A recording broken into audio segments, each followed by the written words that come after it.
email? What does it mean? Communication is the imparting or exchanging of information or news. The single biggest problem in communication is the illusion that it has taken place. Conversation is the oral exchange of sentiments, observations, opinions, or ideas. Forbes Books Radio presents The Conversation with Clinton M. Padgett. Joining me on the podcast today is Doug Bawel. Doug is the chairman of the board and CEO of Jasper Engines and Transmissions and has been so for 11 years. Prior to his executive promotion, Doug dedicated 35 years to Jasper, the leading gas and diesel remanufacturer. Since Doug joined the company, Jasper has expanded to 11 manufacturing facilities with 78 branch locations across the country. In 2018, Forbes listed Jasper as one of America's best mid-sized employers. Doug, thanks for joining me on the podcast today. Clint, glad to be with you. So let's talk about your background first. As I did some research, I understand that you initially were going to be pursuing a law degree at Northwestern, but that's not exactly what happened, is it? No, I was working for the founder in his car dealership, Ruxer Ford, while I was going to college, and had an opportunity to buy into a third ownership and decided that that's really not what I wanted to do. So I went to him to thank him for what he had offered to me and that I was going on to Northwestern. I really wanted to go to Stanford, but for some reason, Clint, they didn't see in me what I saw in me. So as you understand, I didn't get accepted there, but I did get accepted into the MB JD program at Northwestern University. And he said, well, Doug, I tell you what, I've got a bank meeting about 45 minutes from here. Why don't you jump in the car and we'll talk on the way? And on the way, he was the greatest sales guy in the world. I mean, he really was. He makes Og Mandino look like a little guy. And he said, Doug, I've been good to you. And I said, yes, sir. And he said, I understand you graduated from college, paid yourself through school, and you've got $30,000 in the bank selling cars for me. And I said, yes, sir, that's right. And I can't thank you enough for the job. And he said, well, why don't you come to Jasper Engine for 1 year? And at the end of that year, you can leave, you can do whatever you want to, but give me 1 year. And of course, I said yes, and have never looked back. And it's been quite the journey, as I understand it. It really has been. In 1986, I went to Mr. Ruxter and told him I was going to give him a year's notice and I was going to go off and do something on my own. And he said, well, what are you going to do? And I said, well, I've got to open up my own little engine company. And he said, how many people are you stealing? And I said, well, I think I got 4, maybe 6. And he said, how many customers you taking? I said, well, I've got 4 committed right now. And he said, dadgummit, Doug, buy me. I said, I don't have any money. And he said, well, give me some time. And he put together a very, very highly leveraged buyout. They didn't even call them leveraged buyouts back then. They just called them a contract sale. And in 1987, 2 families, the Schwanks and the Bobbles, bought the company from Mr. Ruxer. Oh, nice. That's quite the backstory for sure. Thank you. Now, I've read that you're always pushing to evolve things, and I know you've been with Jasper for 46 or so years, chairman of the board and CEO for the last 11 years. I was wondering if your leadership style has changed in this past, decade or so. Clint, it really has not changed much until the last maybe 24 months. And, I'm coming up on age 68, and I realize that I'm not going to be here forever. I'm going to be here until I fall over, but I've got to spend more time developing and mentoring to young people and allowing them to make more mistakes. That's what we learn from. It's not our successes. We learn from our failures. And when my brother became president in 2011, I was fortunate enough that I hired a coach to coach me through that transition. And after about the 4th meeting, he said, how you feel? And I said, I feel real good. You've done a great job. He said, well, let me ask you something. If he was making a decision that you thought was going to cost the company $100,000, would you let him do it? I paused and I said, sure. How about $250,000? I was like, oh, now wait a minute. And he looked at me and said, can you tell me you've never made a $250,000 mistake? And I looked at him and I said, you're right. And he said, many times they won't be mistakes, but in your mind, it could be a mistake. So I've always captured that in 2011, and I'm spending a lot more time mentoring. But I'm a hands-on guy. I get here about 7:30 every morning, and I'm usually here till about 6:30 of an evening. That's a nice half day. Yeah, it is. I remember when I used to work at Coca-Cola when I was first starting my career, and I went to work on a project in North Carolina at the local bottling company in Charlotte. And I got there and, I had just graduated college, and he says, hey, Clint, I got some great news for you, buddy. Here during the summer, we only work half days. And I was so ecstatic. I'm thinking half days, 4 hours a day. I'm going to be by the pool by noon. And we worked 7 a.m. to 7 p.m. half days. Half days. I've never been so disappointed in my life. Oh, my. What would you say your leadership communication style is? Very hands-on. Very hands-on. And some people will say that we micromanage, and if that's what they feel, that's fine and dandy. We don't believe in having lots of layers. So if you think about it, we start with an associate, then we have team leaders. That team leader could be between 5 and 10 associates working with them. And then the next level would be group leader. That's probably going to be 35 to maybe 60 at the most associates and team leaders. And then from there, it's general manager. And then a few vice presidents, president, chairman of the board. And I think I read somewhere that I think I read this right. Think about the 25 feet around the individual on the shop floor. They know more about that space than anybody else does. So they're kind of the expert of that domain. That's right. We call that the golden zone. The golden zone. Okay. And I was just curious, do you think your communication style has evolved over the years, or do you think it's kind of been standard? And has the pandemic had any impact? Well, no question about it. The pandemic has been world changing, and no one can foresee what took place. And I serve on a couple outside boards, and I hear people say, I've never seen something. No one has ever seen anything like what we're going through today. When the pandemic came out, we had never, ever gone under 40 hours a week. The second week of March, our business dropped off 30%. By the fourth week of March, I was down 40%, and we said we have to do something. So immediately we announced 10 paid COVID days for every associate. They could use it over the next year plus, because we didn't know how long this was going to last. It had a cost of $6.2 million, but it was the right thing to do. And then we announced that we would be dark on Mondays, with the goal of being back up and operational by the second week of July. And why that's important is if you had 10 paid days, if you could use 1 day a week, and you had a vacation day, Memorial Day, you had a vacation paid holiday, July 4th, you could have gone the entire period without ever going under 40 hours. Most people could. Sick child, sick spouse, they got sick themselves. But during that period, I started communicating at least every other day in an email to all of our associates and to their families. And at the end of each week, we put a video together on Friday. And we talked about what we're doing in the plants. And I told everybody that their health, physical, mental, financial, and spiritual, was going to be my number one job. And we were probably a little too conservative during the COVID period. I can't tell you how many nights I'd spend reading as much as I could to try to be abreast of it. We told everyone that we were not going to implement mandates. If we had to give up some government contracts, we'll do that. But we did highly encourage vaccination. Right. It's definitely a tough time. And I think one of the things with the whole COVID issue is that there's no clear delineation of when it's going to be done, right? I mean, still it's going on. It's obviously muted, but boy, it's still out there floating around. We've got 12 active cases right now.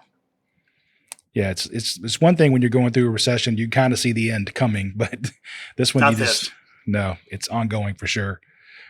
I was wondering, what tips do you have to help make communicating with executives or those in higher positions more effective for those of us that maybe aren't at that position? Read a lot.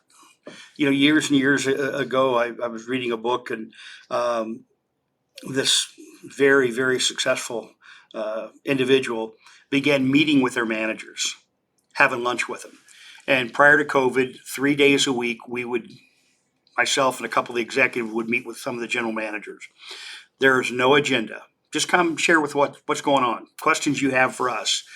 We reserve Monday to meet with the executive team, and we still, to this day, have lunch every Monday. I can tell you got a choice between chicken noodle soup, or chili, and a Jimmy John sandwich. And that's been going on since COVID started, and we've continued that process. But be there with your people and meet them where they are. Don't have them come to your office. You go out to where they are. I really like that approach. I'm a big fan of conversation, obviously, and I like what you're doing and having to have come to lunch, whatever your food choice is irrelevant, but come to lunch and have one of your 3 items. But at least we're having a conversation and talking to each other. Exactly. And then quarterly, we meet with all of our divisions. I'll start out at 6 o'clock in the morning at our Crawford facility. I'll finish up at 3 in the afternoon and taping. It'll be on our website that evening. So for those people that, are away from the office, or those people like in Missouri that I can't meet with in person, they've got it right there available to them, our Grand Rapids operation. And I do one of those for every division. And then we roll it up to include all the companies. So every quarter, as an associate owner, you will know not only how your division is doing, but also how all the 7 companies that Jasper Holdings owns and operates. Now, you use the term associate owner, and you're unique in a company in that respect. Can you delve into that a little bit? Yeah, March the 2nd of 2010, we became a 100% ESOP company. E, employee, S, stock. They're given stock in the company each and every year. O, ownership. They own all the buildings. They own the finished goods. They own the raw materials. They own all the equipment. And P, it's a form of a federally approved retirement plan. And since we started this in 2010, we've distributed $367 million of stock back to our people. That's impressive. Maybe that's why you're one of the best mid-sized companies in the country. Well, thank you. Recently, I was interviewed, and they said, "Well, what's your greatest accomplishment?" And I said, "Well, I hope it hasn't happened yet. But if I left this world today, that would be the thing that I'm most proud of. I love my family. I love my 14 grandkids. Like my kids, but love my grandkids. But the fact that we've distributed $367 million of stock back to some 2,600 people, I'm most proud of. That's amazing. Really amazing. And I did see an interview where your son said you were a tough dad. So maybe that's what he's talking about. Absolutely he is. I remember hearing the story one time about, people said that when they see their parent talking to their son, right? So the grandparent, and they say, well, that's not my dad. That's an old guy trying to get into heaven now. And it's pretty true. It's pretty true. That's awesome. So you've been with Jasper for 46 years. As someone that has been at the same company for almost 30 years myself, I can certainly appreciate longevity. What made Jasper the right place for you? I think family. As I tell people, we're family. I mean, if you don't like going to funerals, do a lot more of that than I'd like to, or going to weddings, or around here, high school graduation parties, get out of management, because that's what it's all about. And people know when they join us, they become part of our family. And, you've got a work family, you've got your home family. And as I tell people, there are times you spend more time with your home family than your work family. And there's other times you need more time with your work family than you do your home family. And during COVID was a great example. Farm is about 45 minutes from here, and that's where I lived and would enjoy of an evening and be back here. And when COVID hit, we just said, you know what, we've got to be closer to the office, and so we moved in town to a home, and we're still there today, because in our position, COVID still's not left. And we've got 7,000 open orders on the shop floor. Prior to COVID, we never, Clint, had over 350. Maybe you'd hit 500 over Christmas because, you were off a few more holidays, but never, ever over 500. And today it's 7,000 open orders. Wow. That's amazing. And so what's your plan to get out of that? We're slowly working out of it. It was 9,700 3 months ago. We got it down to 5,400. I saw the stress level in November on our people, working 2 Saturdays every month. And so I announced, hey, if we can work 3 Saturdays in December, we'll be closed between Christmas and New Year's. That got more applause than the $350 Christmas cash bonus that everybody received. Right. Yeah, that week is valuable because it's a whole week you can just shut down, right? Exactly. So what advice do you have for those wanting to scale their role or grow within their own company as opposed to pursuing growth by leaving the company? And I'll probably make a few people unhappy because I think our young people are taught that in school. We've got a lot of liberal professors out there that says, companies are going to take advantage of you and work here a year, maybe 2 years, get some experience, then move on. Why not stay where you are? Stay where you are, plant your feet, do a good job. But prior to doing that, pick a good company. Research them. Find out. Check with the Better Business Bureau. How long have they been here? We just celebrated our 80th anniversary. In the industry, are they known as a leader or a follower? Have they received awards from the Forbes group? We're ranked in the top 35 of ESOP companies around the country, around the U.S. So there's all kinds of things that today people can research. What's their financial stability? I talk to young people today, and when they get their first shares of stock, and I said, do you know that we have zero debt? When we bought the company in 1987, interest rates got up to 18% in 1989. I mean, I was a kid, and I had to call the banker to say, do we have enough money to buy toilet paper this week, or should I have people bring in their own? And I swore we'd never be in that position again. Right. And so we are conservative, but that has enabled us to move quickly on transactions and acquisitions. It's funny, I've been with this company for 30 years, and I always feel good about my longevity and history. And then I talk to somebody like you, and like next year is our 40th year in business. Actually, 2023 is our 40th year in business, and you've been 80. So it's all relative, but that's amazing what you guys have done. Well, thank you. And I'm proud of the fact that I think our average employee has been here 18 to 19 years. So we Isn't that have great? Yeah. That tells you how you're treating your people. Yeah, it's like, and to us, it's all, like you said, it's a family. I have my work family and my home family, and Exactly. frankly, I spend probably a lot more time with my work family than I'd like at times. I know. Blame Adam, blame Eve, blame that snake in the garden. So the Great Resignation has caused many companies to reassess their company culture. How do you build a company culture that encourages employee retention? I know we kind of just talked on it, but anything else you could add on that? Yeah, we do a lot of things, development path, continued learning. We have a tuition reimbursement program, but the big thing we do is it's called JLC, Jasper Leadership Challenge, that anyone can participate in. If you successfully complete that program, which is about a 6-month program, meeting every other week for about 2 hours, then you can be invited to participate in JLC 2. And if you do well there, after that, all other training is done on company time, other than outside preparation, reading a book for a book reviewer, those types of things. Mm-hmm. And most of our classes are taught by executives. I go back 5 years ago, and we've been on our lean journey since 2000.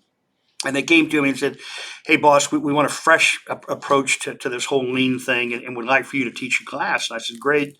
What books would you like for me to consider? And they brought in these 5 textbooks. And I started reading them, and I'm like, these are terrible. These are the worst things I've ever seen before. And they did it for a reason, because they knew I would rewrite a book on lean. And that's how you learn something, when you teach something. And so, we've been on our lean journey. We're on consultant number 4 over that long period of time. And we just try and, get as much out of them as we possibly can. And when we finally think that we've used up them, we then, move on to another group and try to pick up additional things. So today, we do what we call a walkabout every day.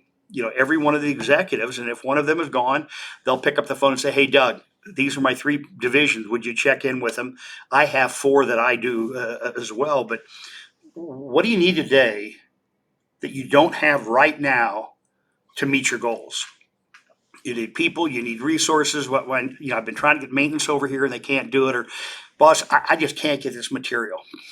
So I'll call somebody else and says, hey, they're really struggling getting XYZ. Do you happen to know of a supplier maybe they haven't thought about? Well, hey, yeah, I got a supplier. Let me see if I can get them to work some stuff through. Okay. So obviously you have a lot of manufacturing that you guys do, and that requires butts and seats, basically. You have to be on the shop floor. And with the move to remote work and hybrid work, has that affected you at all? And how do you deal with hybrid workforce? It's changed the world, hasn't it? Prior to COVID, if you told me that, as of right now, 50% of our office would be working from home, I would look at you at Clint and say, no. And then I would have a nice adjective in there, way. It ain't going to happen, okay? There's no way. And it can happen. Inside salespeople, we can listen to their conversation, whether they're here, they're California, they're Florida, whatever. I can look and see what they're typing on their machine because they're logged into our system. The same thing with customer service, the same thing with financial people. My fear is we're going to lose some of that entrepreneurial spirit. We're going to lose some of that camaraderie of people being in an office. I've shared this over the years as I've traveled around the country that I learn more in the bathroom than I do anyplace else. When you're standing in that bathroom up against that urinal and somebody walks in, you say, hey, how are the phones today? Oh, boss, they're ringing off the hook. Or like, boss, they're a little slow. They're not real steady. And I wash my hands. I walk out of there and I go to somebody else's office and say, what are you seeing? Get me up to speed. And it's true. We're missing some of that. I think over time, we're going to begin bringing people back, probably 3 days a week, because people love being at home. And I personally never really did it until the 2 times I had COVID during the period. And I thought everybody was like me, that you become distracted. But I just realized I'm terrible. I got an ADD at the worst degree. I just never knew I had it, you know. Oh, that's great.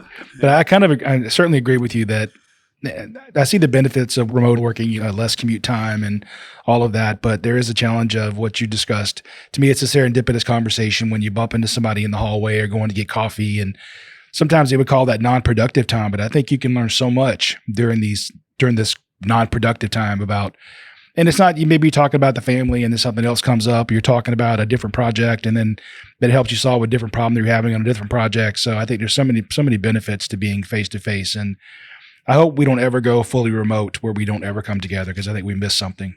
I totally agree. And when you brought up the whole thing about family, just a few minutes ago, I was walking down the hall and one of the director of purchasing who works on the other side of the building that, he doesn't enter the same area I do, so we don't see each other very often. And he said, how was Christmas? And I said, mine was great. I was here. How about you? And I said, now what about your kids? And he looked at me and he said, how do you remember I have 3 children? I said, well, that's just what it's all about, Jimmy. I mean, that's what you know. And it makes people feel more part of the family, more part of the organization. So I think that answers the question that I was going to ask next, but I'll go ahead. It says, so basically, what does your company do differently to ensure team members feel valued? And that's got to be one part of it is connecting to the individual. I'm still blessed. We've got 7 companies, and I'm primarily at the Jasper Engine and Transmission Company, although I'm chairman and CEO of our holding company as well. I still get the wonderful opportunity, 90% in person, and the Missouri I do not get to do all in person, but I still teach the culture class. Once you've been here about 60 days, you're going to be invited to meet me. You're going to get my personal business card with my personal phone number, my personal email address on it. And we're going to get to know one another a little bit. And you're going to get an anniversary letter from me with a handwritten note, something about you. And when it comes for your birthday card, you're going to get a birthday card with a handwritten signature still. And, when I started all those things as a kid, we had 350 people. Wasn't a big deal. Now I got 2,600 under the Jasper brand that I do. It's a lot of signatures. It is. And that's a lot of what I call airplane work that you can take and do it while you're in the airplane. But, as I was coming back from a meeting, I stopped by one of our ultra fast food restaurants to pick up a burger on the way in. This lady saw the name on the side of the car and she said, your nativity set is unreal. She said, most companies will not put up a nativity set. And I said, well, ma'am, if that nativity set doesn't go up, you know that I'm dead. and she said that she lives about 40 miles from here. And she said, I brought up my mother over the weekend to specifically look at your nativity set. It's larger than life, but from the road, it looks lifestyle. And we share people. That's part of our values here. And if that's not your value, we respect you for that. And we're not going to push it on you. But when we put up a nativity set, I don't want you sending a nastygram to me. What are you doing? Because we've shared those values up front. And I think if you share those things, our mission statement, do it right, ... and have fun. And people say, it flipping work, boss. It is work. But if you don't enjoy being here, you won't be very good at it. And then the Right. raises won't come as often and as great as you think that they should. And, I call that the downward spiral, and you're going to crash and burn. No, I totally agree. You were mentioning culture a moment ago, and I'm curious. One of the challenges that I see people have had in the last couple of years when they have gone remote, I would have hated to have been a new graduate and gotten my first job out of college and gone remote right away, never having met my colleagues, never having identified who my mentor might be. And then one of the challenges you have in that is, how do you establish company culture when you're remote? Because to me, culture isn't what's written on the wall as your mission statement. Culture is what happens when I'm observing how you're talking on the phone to a customer, and what do you say when you hang up? Does your attitude change, or how do you deal with other people and your peers, but also those subordinates below you? That's, to me, part of culture. And I don't know how you get that when it's 100% remote. I have no idea, Clint. And that's the reason with new people today, customer service, inside sales, they're here for at least 6 weeks before they're allowed to go fully remote. And they've got, milestones they've got to hit. But 6 weeks is a pretty short time to making sure they understand, the ethics and the principles about doing business. We just fired a customer yesterday because of the way they were treating one of our customer service people. And it bubbled up to the manager, and the manager called me and said, "Boss, what should I do?" And I said, "Send me the call." And I listened to the first 2 minutes of it. And I said, "Fire the customer. They're not going to treat our people like this, And that sent such a signal. When I got here this morning, I had an email from the lady. She said, "I can't believe it. You didn't even ask my side of the thing. You told them to fire the customer." And I said, I called her then. I said, "Absolutely. There's no way somebody should be talked to the way you were talked to." So Right. those things, unless you're here, it's hard to get that feel. Well, I'm pretty happy where I'm at, but I think I want to come work for you now. I hope you do. So you've obviously undoubtedly seen Jasper through a large period of exponential growth from when you bought it. How have you facilitated long-term success, even through the tumultuous times of the Great Recession, the Great Resignation, the pandemic, all of these things? I think, remember what got you to where you are. I recently was teaching a book called Training Camp. And if you haven't read it, at the end, give me your address and I'll send it to you. But in there, they were talking about addressing your fears. And I'd read the book 6 months ago, and it was a good book. I put it down, and then they asked, "Hey, boss, would you teach this book to the upcoming JLC class?" So as I reread it the second time, I realized I've got to face my own fears. Well, I'm afraid of snakes. Now, that's not a real fear, Doug, okay? You just don't like snakes, And there were two of them. One is reading the headlines of the past and thinking it's going to support the future. The past is the past, okay? Learn from it, accept it, but don't expect just because you've been number one the last 5 years in a row, you're going to be number one again this year. It's all about getting back to the basics and reinstilling those things. And then the second thing is making sure that your people are awarded and rewarded for their successes, but make sure you hold them accountable when we haven't. Right. I think most people like that. If you're going to treat them with respect up front, I think they don't mind being held accountable on the backside. Exactly. Right. Mutual trust, mutual respect. Absolutely.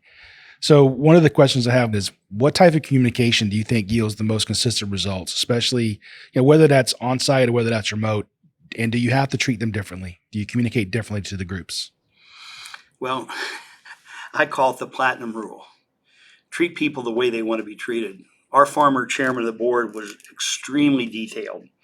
And once in a while, I'd get all excited about a new project, and I'd go in and talk to him, and I'd sell the sizzle and the flavor and all this kind of stuff. And he'd look at me and said, "Doug, let's sleep on this." And Clint, if he said, "Let's sleep on it a couple of days," I knew he was nowhere close to saying yes.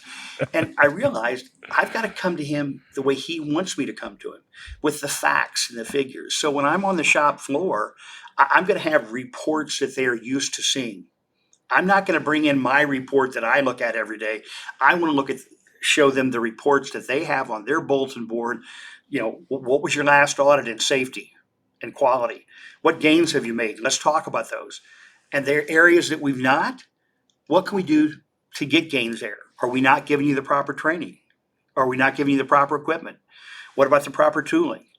And what I found is if you go to your people and you ask them, it's amazing what they'll tell you. But so often in businesses today, people keep bringing up things. Nobody does anything, so they stop doing. We have a program at Jasper called Continuous Improvement, where you submit continuous improvement ideas. Over the last 5 years, we've averaged 16,000 continuous improvement ideas each and every year out of roughly 23 to 2,600 people. But what excites me more is we've implemented 85% of those each and every year. Wow. That's And it amazing. can be little things, titling something. It can be changing something on the floor to make sure. We had a fire alarm go off not too long ago. And it was simply a result that it wasn't marked off where these boxes should be. A box fell over, hit the fire alarm thing. Now we got people not knowing what the problem is. And it was so simple. But then share those best practices with other people. I can't remember which interview it was now, but somebody on one of my podcasts, I think a year or so ago, brought up a story about, and it may be GE. I may be misattributing this, but one of the head guys was walking around and he asked a question, and the guy in the back raised his hand and he says, nobody's ever asked us that before. You pay for our hands. You have our hearts and brains for free, right? So what you're saying is let's ask the people on the floor that are closest to it, which I think is perfect. Yeah. Last night before I left, there were 2 people that were team leaders that recently got promoted to group leaders, and I wrote them a little note, and in there I explained to them that the company is only good as its leadership team, and the fact that they want to step up is so important to us. I went on to say that people will remember very little of what you say. They'll remember a little of what you do, but they will remember a whole bunch of how you made them feel. Yep. Going out of your way to say thank you, going out of your way to say please, or hey, would you mind staying an extra 10 minutes today so we can make sure that the end of the day standards are ready so tomorrow we're up and operational right off the bat. I tell people that the word please and thank you are the most underused words in our vocabulary today. If we used them more often, I think we'd be in a better place. But at work, at home, in our churches, in our clubs, absolutely. You mentioned about your former chairman of the board saying, let's sleep on this. And I remember it immediately thought of my son. He's 15 now, but by the time he was 6 and I would say he'd ask to do something, I said, well, we'll see. He looked at me one day and he said, Dad, we'll see is just a no that hasn't happened yet. And I knew I was in trouble. That's exactly right. But it's true, right? Yep. You're putting it off. Exactly. Or we'll try. Mm-hmm. As 2022 came to a close, what trends and innovations are you seeing within your industry?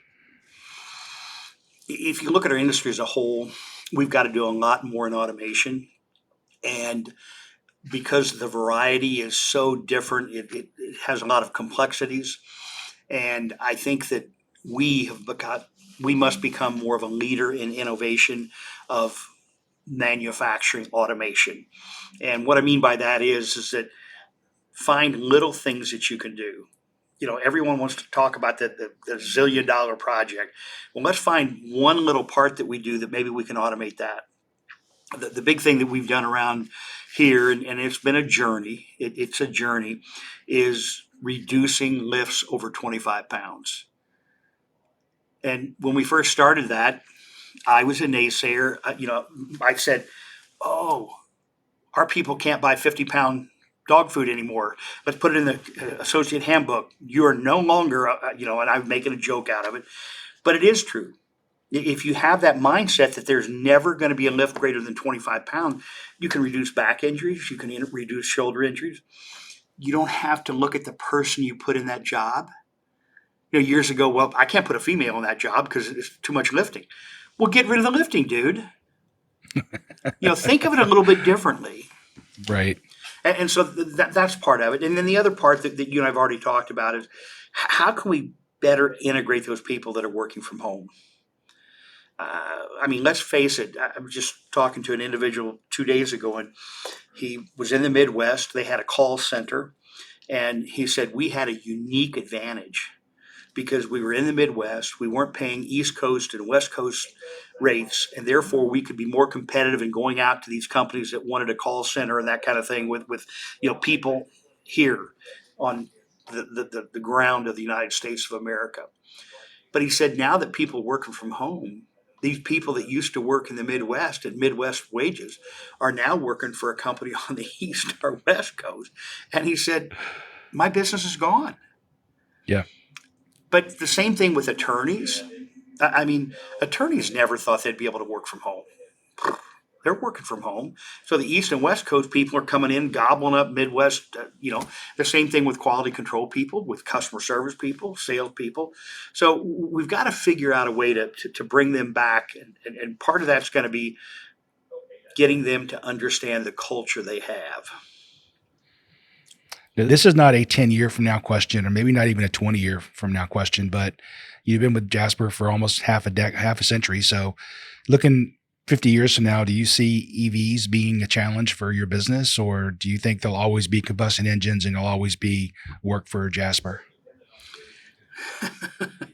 That's $1 million question that I get asked all the time. Okay. Recently, Detroit had the World Electrification Symposium in October, and they believe by the year 2030, so not too far from now, there'll be 25 million electric vehicles and 300 million internal combustion engines out there. We believe that it's going to be pretty hard to electrify that big truck going up and down the road unless they're going to have places they can pull in, pull some pins, drop the batteries, put a whole new set in. They're just not going to have time for charging. We do a lot with ambulances, police departments, utility companies, municipalities. They're going to be hard to electrify.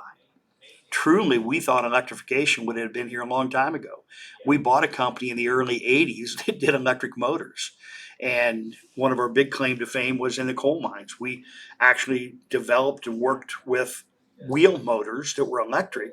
The only difference is we had an internal combustion engine, a Caterpillar, Detroit 12 or 16 cylinder, powering a generator, and then electricity going to wheel motors on a 125-ton coal hauler. So what Tesla and Rivian is doing is not new technology. I mean, they've dramatically improved it. So it's going to be an issue. My greatest concern, though, is when Washington tries to push to you and to us what we should be doing. Like they have all the answers. We've seen what's happened. We were energy independent, and now we're not energy independent any longer. We truly do not have the infrastructure. And I'm not talking about the charging stations. I'm talking about the power plants. When they say in California, every new vehicle is going to have to be electric by the year 2030, and now you don't even have enough power and you're doing rolling brownouts. Right. I mean, that it just doesn't make any sense to me. Yeah. But you answered the question I was going to ask next. And I was thinking, well, there'll just be another building at Jasper that has electric stuff, but you already did that since the 80s. So, well, but we do believe in diversification. The recent acquisition that we did in October of 2022 is a rotary molding using plastics. Our biggest customer, we make pool slides for, and big shrouds that go on fans. The fertilizer things that go on the back of different vehicles where you put chemicals in them, then you spray fertilizers. Manitowoc, we make that plastic ice bin that's on the inside of the ice maker. And everybody said, rotational molding, why are you getting involved in that? We believe we have to expand, and we have to make sure that we're fully diversified. Well, that's how you stay number one. Yeah. Thank you. So as I wrap up officially, I've got 3 questions I like to ask all my guests. First one is, are there any leadership principles that speak to you personally and guide your day-to-day behaviors? Yes. Tell the truth. And if you can't share the truth, tell them that as soon as you have and can, you will share the truth. Remember, back to what I said earlier, people remember a little bit of what you say, a little bit more about what you do, but a whole lot more about how you made them feel. This morning, I don't know about you, but I got out of bed and I put on my pants one leg at a time, just like every one of our associates did. Don't forget where you came from. Don't forget where you came from. 100% agree. I'm from a small town of South Carolina, and that was just kind of ingrained in me growing up. So everybody appreciates that. What's the best piece of advice you've ever been given? That was a tough question. And I've really been thinking about that. And I think it gets down to expect the best, but have a plan for the worst. My people know that whenever we look at a new acquisition, whether we look at a new piece of equipment, whether we look at, transferring a line from Indiana to our Missouri operation, okay, we're going to expect the best, but let's have a plan for the old crap. Okay, if something bad happens, what are we going to do? We call it the beer truck scenario. This afternoon, if my upcoming president of Jasper Engines gets hit by a beer truck, what do we have in place to make sure that the next stage is? And that's why I mentioned to you the last 2 years, I'm really working on that next generation. I believe that you're judged not upon what Clint or Doug accomplishes, but those whom we train, including our children. I think I read something recently that says you're not a leader unless the people who work for you become leaders and they have somebody under them become a leader. So absolutely. So true. What's the best book or article you read recently, and what was the key takeaway? And I mentioned to you the training camp. I hate to read, but I read a book a month. I feel if you want to be in leadership, you have to. I like books that kind of have a sort of story behind them. Another book that I recently read that had been around forever, 1 Minute Manager. 1 Minute Manager Meets the Monkey. All those books are great. Napoleon Hill books. I mean, at the end of the day, Clint, there's nothing new been written on leadership since the Bible, the Bible. Everyone has packaged it a little bit differently, but that's the truth. It's there. Right. It tells you how to act. It tells you how to treat people. We have so much hatred in the world for people that disagree with us. You see what's happened to COVID and the vaccine. And folks, we got to get over that. We can all have different opinions, but respect one another. Love one another. That's the key right there. Respect each other. Well, Doug, this has really been great. I appreciate your time today. Thanks for the conversation. Clint, thank you and have a great day. Thanks for listening to The Conversation. To find out more about Clint, go to clintonmpaget.com and pick up Clint's book, How Teams Triumph, Managing by Commitment, at Amazon. The Conversation with Clinton M. Paget is a production of Forbes Books.